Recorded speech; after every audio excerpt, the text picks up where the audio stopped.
Good morning and welcome to a new episode of Titanium Economy podcast hosted by Ayna. Today we are joined by Wahid Nawabi, who's the Chairman, CEO and President of AV. AV is an industrial leader at the forefront of defense technology, and AV plays a critical role in shaping the future of national security through cutting-edge drones, robotic systems, and AI-integrated platform. Wahid himself brings a powerful mix of leadership and engineering depth and a multi-sector experience to this role, and we are very thrilled to have Wahid today with us. Thank you for joining us, Wahid. Great to be with you, Vineet. Yeah. Wahid, just to get started, can you describe a little bit of AV's mission and its positioning within the defense sector? Sure. So AV has been around for almost 50 years, a little bit over 50 years. In the last 2 decades, we've really focused on building the next defense tech prime solution provider to the U.S. military and our allies. We recognized about 2 decades plus ago that the way that warfare and militaries are designed, equipped, and operate is going to be changed. It needs a overhaul, so to speak. And most of that is because of the fact of the unmanned systems, of things that are not, it doesn't have a human in it directly. So it's a combination of unmanned systems and all different domains we refer to it, being underwater, on the water, on the ground, in the air, and the space. Those are the key domains. And we wanted to build a company that actually is in the leading edge of taking these solutions and integrating them with AI and autonomy, and essentially automating and simplifying a lot of things and actually doing a lot more for our warfighters. And so we've been focused on that from the beginning of the last almost 30 years now. And we're the leading player in that space. We do provide the largest number of drones for the US military in terms of numbers. We export to close to now 100 countries, our allies around the world.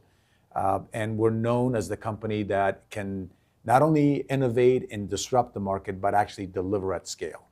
And so our goal is that we want to continue building that portfolio and provide that type of, we save lives. That's ultimately the core mission of the company. And to do that, though, we have to develop these solutions and integrate them and enable them with AI and autonomy and do that. That's the way we go about our business. Yeah. And I think the one thing that you talked about is that the innovation is the core of it. And I was just reading about you and the company and like some of the critical achievements that you've made, like in terms of the highest altitude solar power flights and some of those things.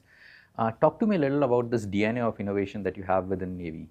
So the company was founded by a world-renowned Caltech PhD, Dr. Paul McCready, who was just an incredibly imaginary individual. His imagination for what the future should look like and what to do is remarkable. We have 7 vehicles in the Smithsonian Institute. Yeah. As the world's first. The latest one, I believe, is going to be, or is right now, the Ingenuity, which is the Mars helicopter that we designed for NASA. We designed that helicopter and actually built it right here across the street in the other building that we're in California. And so innovation and disruptive innovation really has been at the core of the company. Most people don't know, but AV was one of the first companies that designed the first modern electric vehicle for General Motors back 20 plus years ago. And the car was ahead of its time. That vehicle is also in Smithsonian. It was called EV1, and the prototype was called GM Impact. And we did that entire vehicle outsourced essentially by General Motors to AeroVironment. This was 30 years ago almost, 25, 30 years ago. Highest flying solar airplane, unmanned airplane, still is the Guinness World Record. AeroVironment close to 100,000 feet above sea level. We reached like 96,000 and change feet above. The first human-powered flight across the English Channel was as an AV airplane that was designed by our engineers and flown actually with a cyclist. It was an engineer who just got into the vehicle and flew it across from UK to France across the English Channel. And so we've done many, many things like that. And today, if you come to the company, you will go and visit different departments and different cells, we call them, engineering innovation cells. You'd see people working on stuff that is remarkable. And that's just been the history of the company. And I think that it is truly a major part of the DNA of the company. Now, there's one little difference between us and many of the companies where we don't just do innovation and disruptive innovation for just prototyping and do a cool thing. Yeah. It's really to actually transition it then at scale at really, really rapid speed. Typically, our product development cycle is about a year to 2 years, from concept to actually production. In the aerospace and defense industry, it's usually a decade to a decade and a half. And so that difference is also a huge, unique characteristic of the company. But 40-50% of our employees are engineers, maybe more. And we invest close to, last year we invested 12% of our revenue or 13% of our revenue in R&D, internal R&D. So as a percentage of revenue, we're as high as the .com and the Silicon Valley pure tech companies that's out there. Yeah. No, that's actually very impressive to know. And some of the things that you highlighted, right? And then some of your sort of old innovations have made it to like Smithsonian. That's very impressive to know. Actually, just continuing on that particular theme, right? Especially, as you pointed out, you are in a very fast-moving, innovation-led environment, especially in defense tech. And people is actually a core part of the asset base that you have to drive that innovation. What are the principles you use to drive these high-performing, mission-driven teams? So you had a very, very important nerve, in my view, for me and for our company, which is the people. I'm a very firm believer that our company would not be where we are and who we are if it wasn't for the talent that we have in almost every aspect of the business. It's not just engineering. Of course, engineering is a very heavy part of it, but across the board, we look for people that think differently. They can think outside the box. They can actually solve problems in a very non-traditional way. They don't require a lot of instructions on how to do things. We give them a tremendous amount of flexibility and freedom and let them sort of explore and experiment and make mistakes. It's a fundamental part of it. And that is very, very key. If you were to ask me my top 3 strategic priorities on a daily or yearly or long term, is the quality of our people and their satisfaction and happiness, and their pride. We call it engagement. We actually do a survey every year, third party, to assess that, and we won that, won the Great Place to Work for the last 4 or 5 plus years consecutively, and we score really high there. That's one. 2 is the culture. As we grow, it is really important for us to keep that DNA and the culture and the way we actually do things very, very core. And then, of course, third one is about what is the strategy and what do we place our bets to go where we are. That occupies an enormous amount of my time and my energy, because I think that's really critical to the success of the company so far and will be in the future as well. In terms of people, it's amazing. I mean, we have people that are like remarkable in the fields that they're in. They're world renowned. I've been to, recently, I met a professor at a university, a UC school actually, who said that he was inspired by the founder of AV to go into aerospace engineering. Wow. And, now he has, he's a full professor teaching aerospace engineering. And so that's not uncommon. Or I met somebody a few weeks ago in DC that said, I remember when you guys did the first solar airplane flight, and I now hear about your sun glider that is basically flying now again to provide 5G connectivity for the world as an alternative to Starlink or geosatellites and cell towers. So that's core to our company and our DNA, and I think we are going to continue to focus on that as we go forward. And it's always a very fine balance, right? Giving your employees the freedom to explore and fail, while at the same time innovating at a very fast speed. How do you strike that balance? Well said, Vineet. You absolutely know what the challenge is. The challenge is, how do you strike the right balance? So the way we do it is, I'll give you a little bit of a concept on this, and I'm going to get a little technical here. Yeah. It's like, there's been a lot of talks if you're in the engineering field, what product development process. Absolutely. Yeah. And there's merits to going fast and making mistakes and learning by experiments, but there's also merits in going very methodically and being predictable and all this. the analogy that I give is as follows. If you were to ask me to go drive from here to Los Angeles International Airport, LAX, and if you wanted me to be very accurate in exactly when am I going to get there and how long it's going to take me to get there and how am I going to get there, sure, I can go spend 3 hours, do a lot of homework, and map out my route and give you a blueprint of exactly where I'm going to go and which each turn and each exit on the highway and which road I'm going to take, which is basically following Google Maps, and say, I'm going to be there by this time at this time of the day if I leave now. And what's going to happen is that most likely I'm going to put a lot of cushion in that schedule, okay? Because I want to not miss my deadline, right? And so I will be very predictable, but it won't be the most efficient trip from here to the airport. Yeah. You know? And so instead of maybe taking an hour and a half, my plan for you would be like, Vineet, I'm going to get there, but it'll be 3 hours. And so I may end up getting to the airport an hour earlier. And I'm just going to just park somewhere until the exact time, and I'm going to show up right at the exact time. Or I'm going to pace myself throughout the way. That is a culture you want to avoid when it comes to that particular mission or exercise. But then there's another mission that says, you know, we have to put a helicopter on Mars, which we've done, in the belly of the rover, Curiosity. It's got to look, you have this space, and you do not get to talk to it once it leaves, and it takes 6 months to actually get on the ground, on the surface of Mars, and wake up and become alive and basically tell you, oh, I'm awake. I woke up, I'm on Mars, what's my next instruction? In that process, you do actually want to make sure you take your time, and you do want to make sure that the mission is 99.999%, if not 100% guaranteed that it's going to be successful. Because if it isn't, then you blew away billions of dollars and years of effort. So what we have developed is what we call a customized product development process. If you're experimenting at early stages and the product program is the profile of going to the airport, then it's okay to make a left or right wrong turn and get there 5 minutes or 10 minutes late. You build a little bit of cushion in your schedule and you're going to be fine. And you're going to practically make a better decision. But if it's actually getting to Mars, you're going to have to do a different discipline of how you develop this product and how you go about testing and verifying things. So that's how we do it.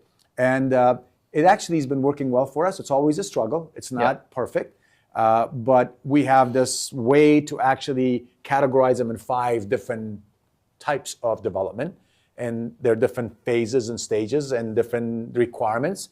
And the team seemed to, and it was internally developed. We kind of like took the things that were done everywhere, and we asked these bright people, it says, if you were to do it, what would you do? And that's how we came up with that process. No, actually, and thanks a lot for sharing that, because I think this is one of the themes that, a lot of leaders that I have connected with, they want to set it up that way, right?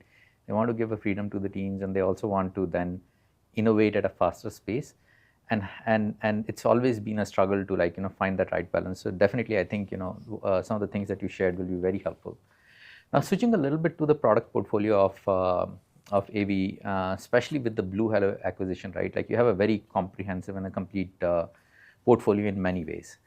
Can you talk to me a little bit about some of your recent product innovations that you're proud of, and what does the future entails in terms of the technology? So when I came to AV first, one of the first things I did, I said, I want to go meet with some customers. I want to just actually sit down with a soldier, a special operations person, or a Army customer, and 3-star generals as well. And I learned some things throughout the way that basically tells me what is it that really what we do and how does it actually matter. In terms of our portfolio, it is like, this is the best sandbox a kid could have. If you're an engineer, this is the best place to be in my view. There is hardware, and in hardware there is aeromechanical, structures, propulsion, you name it, materials, composites, motors, electrical power.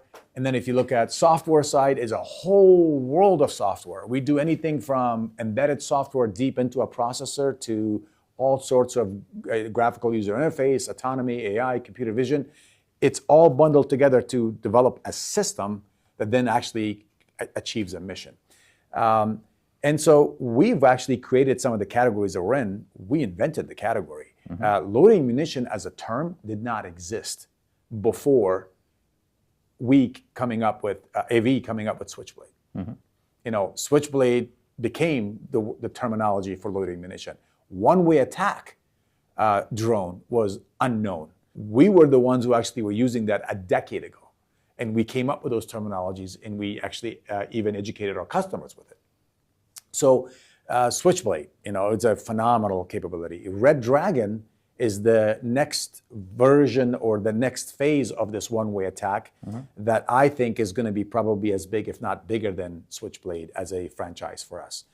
Our small UAS, we've got some small unmanned aircraft systems. We have a whole portfolio. I mean, so back to your initial question, if you were to build a company from the ground up, and today, and you say, I want to build the next gen defense company for the US military and our allies, what would that look like? That was our number one question when we went on in this endeavor, and for myself, 25 years ago. We said, today is great. We do some stuff here and there. What does our market and our customers want us to be like 10 years from now, 20 years from now?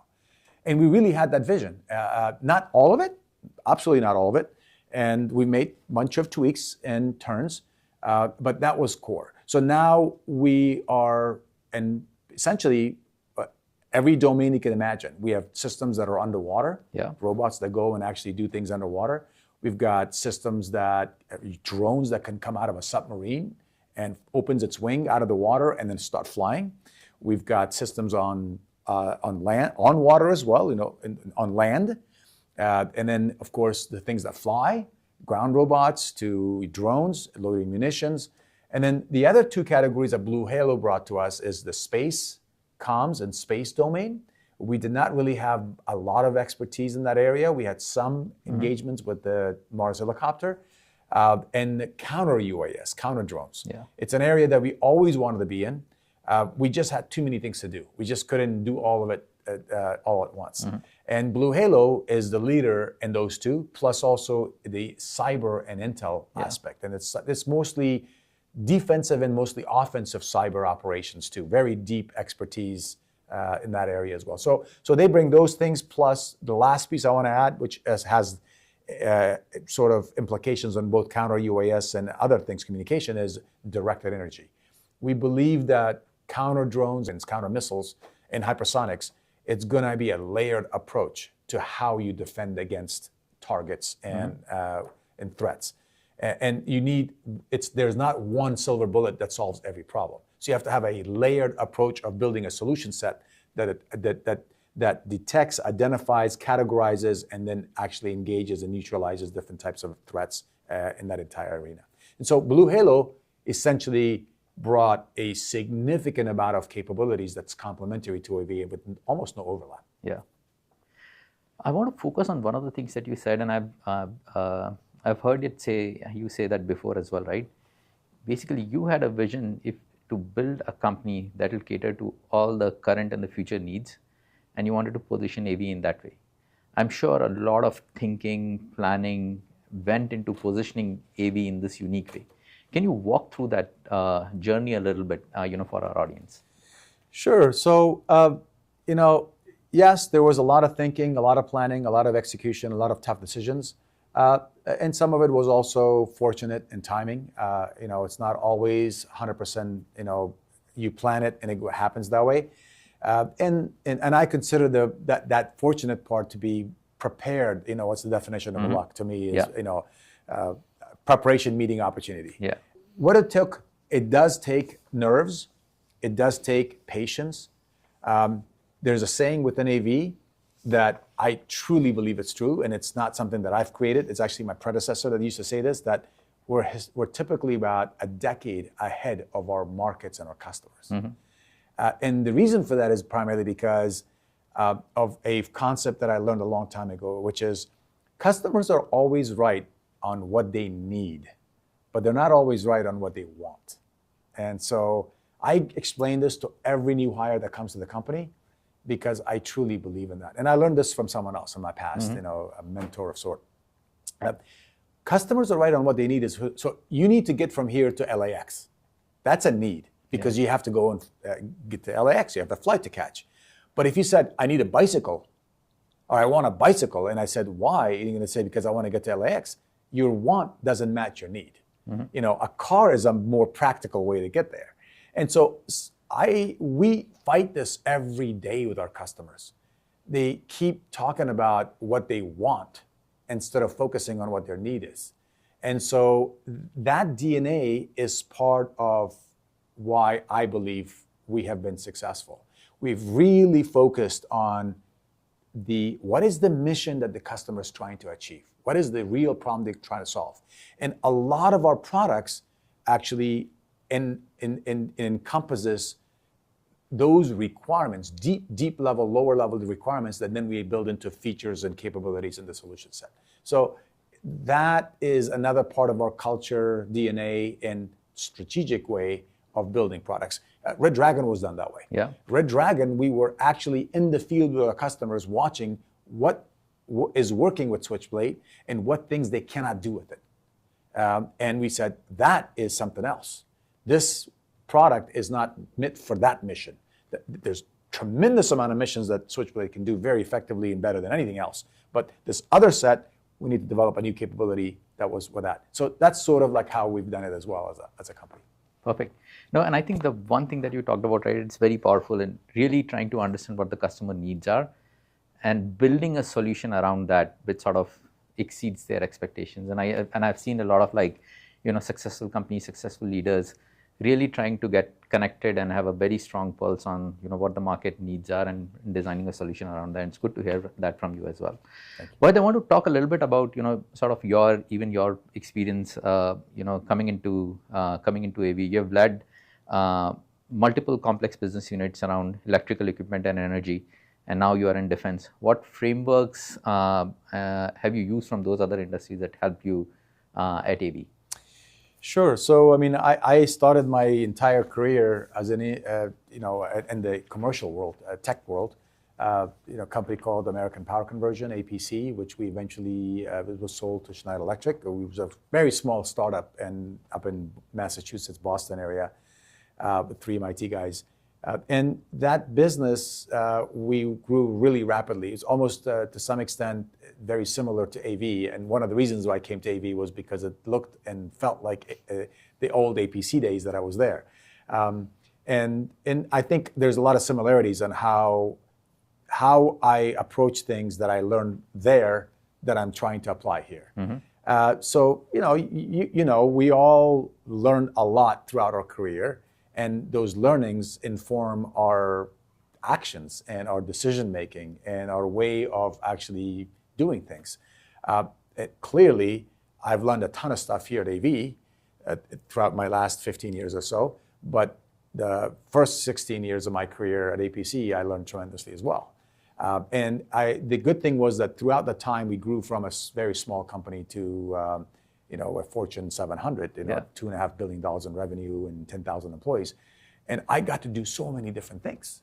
And I actually took the time and I had the desire to make lateral moves without even a compensation increase because I wanted to go learn about something else, whether it was product management or it was operations or something like that. So I got exposed to international expansions and all those. So to me, those experiences, and those people that were leading those functions helped me a lot. I'm very much fortunate and indebted to them teaching me these things and helping me learn those things. And of course, I try to bring as much of that, the best parts here that's applicable. And then obviously I've learned a tremendous amount here as well. I learn things from our teams every day. I learned something yesterday. And this week, I really enjoy, and I make it a point to spend time with our people. That helps me understand what they do, how they do things, what their challenges are to help me do my job better. No, that's very good to hear, and I think you definitely bring a lot of hard skills, but you definitely bring a lot of soft skills as well, right? From your previous roles that you're now embedding in AV. We talked about one of those things as the innovation. The other thing that is very critical, at least in this industry, is the quality, reliability, performance, right? Because these are going in very mission critical applications. Just want to understand, how do you imbibe the culture of this safety, quality, trust across the system within the AV? Vineet, I'm glad you asked that question, because this is a very key question for our market today and the competitive landscape. The change in strategy, defense strategy and posture, and the emergence of our, what I call global adversaries. There's been a lot of investments in venture-backed companies. Some are considered unicorns in terms of their valuations and their progress, to basically get into this business and actually make some money, which is all fair play and rational. And there is, I believe, a rude awakening that's going to be coming sometimes in the near future, and that is that goes back to a statement that I heard one time many years ago from Elon Musk. He made a statement once that something, I'm paraphrasing it, that developing a prototype is 10% of the effort. Producing it in volume at scale reliably and cost effectively is the other 90% of the effort. And we know about the history of Tesla, that they had some very rough times when they were transitioning to full production, the Model S, the Roadster, et cetera.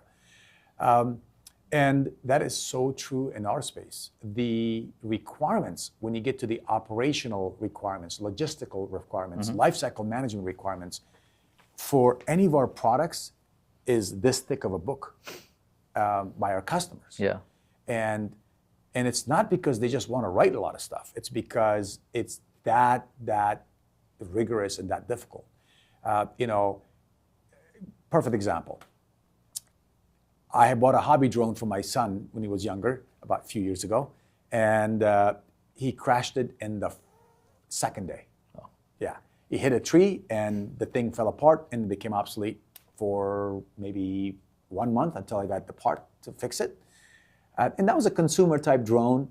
I could not fly it in rain. I could not fly it in very windy conditions. If there was a dust storm, say no. If it was really hot, the actual tablet did not work. And then the second one that I bought, it allowed me to use my phone, my cell phone, as the display for it. Well, if you go on a very shiny day, like a sunny day like today, most of these phones, you can't see that well. And if you're a soldier, you're going to have a helmet, you got glasses, you've got stuff, and that whole thing just becomes a piece of crap. Yeah. It doesn't work, And so we don't have that luxury when we make a product and it has to be deployed in North Sea or the deserts of the Middle East, or extreme condition, or it's raining, and it's got to be able to do all those things. So we invest an enormous amount of energy to make sure that our products and our solutions meet that highest level of standards of our customers. And knock on wood, we have a very good reputation on that. We have definitely our fair share of setbacks and mistakes, but we use that to be better. And that's something that takes time. There's no shortcuts. You just can't shortcut making something by the tens of thousands from prototypes by saying, I know how to do that.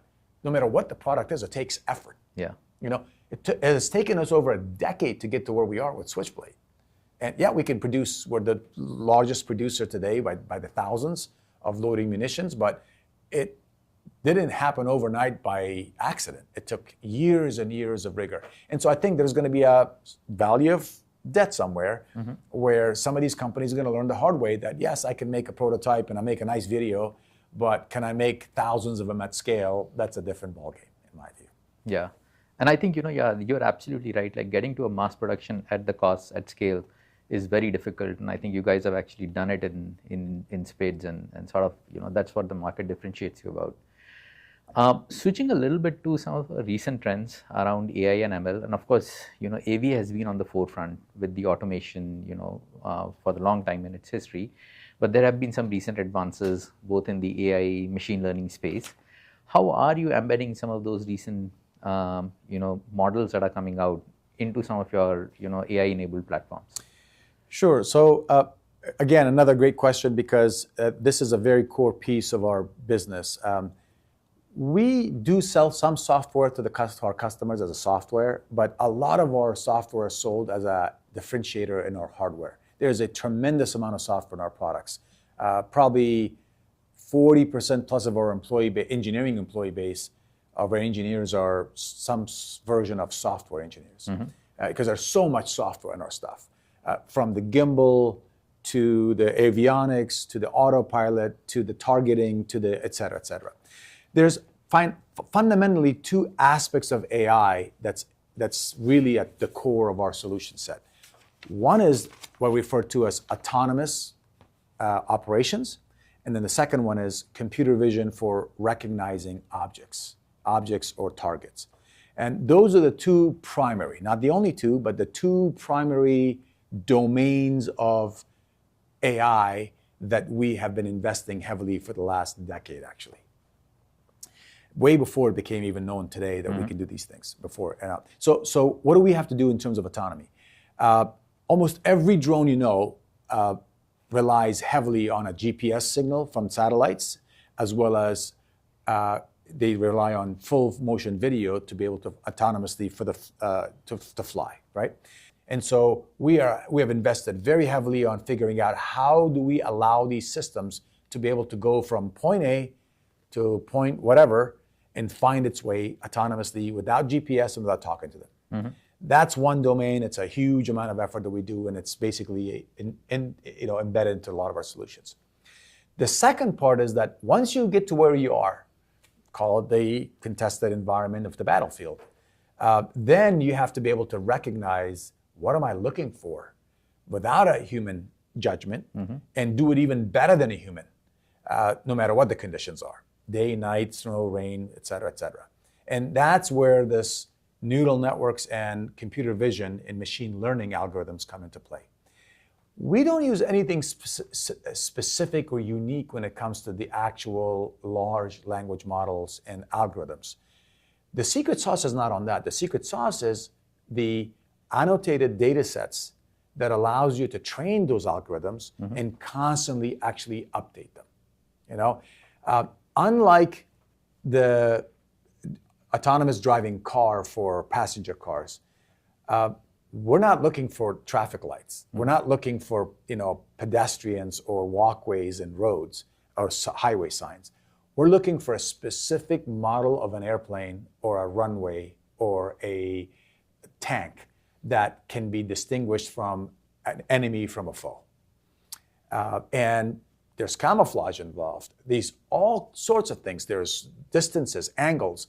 And so we believe we have the world's best annotated military data set of military assets that allows us to train these things, because for the last 2 decades almost, we've been actually working with the US DoD, getting ability to access massive gobs of data that we collect with our satellites, drones, manned airplanes, all sorts of stuff. And we take all that, and we've been doing this for years and years and years, and we've developed this library. The government owns it, by the way, but we have access to it. And we give full rights to the government as well, because they can use it, and that's what we do for a living. It's part of our business. And so that helped us do this a lot better. And the reason why our autonomy and our computer vision actually works way better than most out there, it's because of those two fundamental key aspects of it. And we're not stopping. We keep adding more, and we keep building on it. And it's this iterative process that keeps building bigger and bigger gap between us and some of our competitors in that space. So look forward to one of these days that most of these things are going to be autonomous. Yeah. They're going to go, and you're going to say, go out there. I think there's a interesting or important target. I want you to find your way. I want you to find the target, survey. when you are like 90% confident, then let me know, and I will either say yes or no, and eventually even that yes or no will go away. That's coming. And most likely, it's going to be more reliable and accurate in general than most soldiers. And a lot of mistakes that happen on the battlefield is because of human error. It's not because of the equipment. Yes, there's some equipment failures too, but this stuff is getting to the point where it could actually make a very, very big difference. Perfect. Wahid, thanks a lot for your, for engaging with me on some of these questions. I really appreciate it, and I really enjoyed your conversation. So thanks again, and I appreciate your time. Thank you. Yeah. Glad to be with you. Yeah.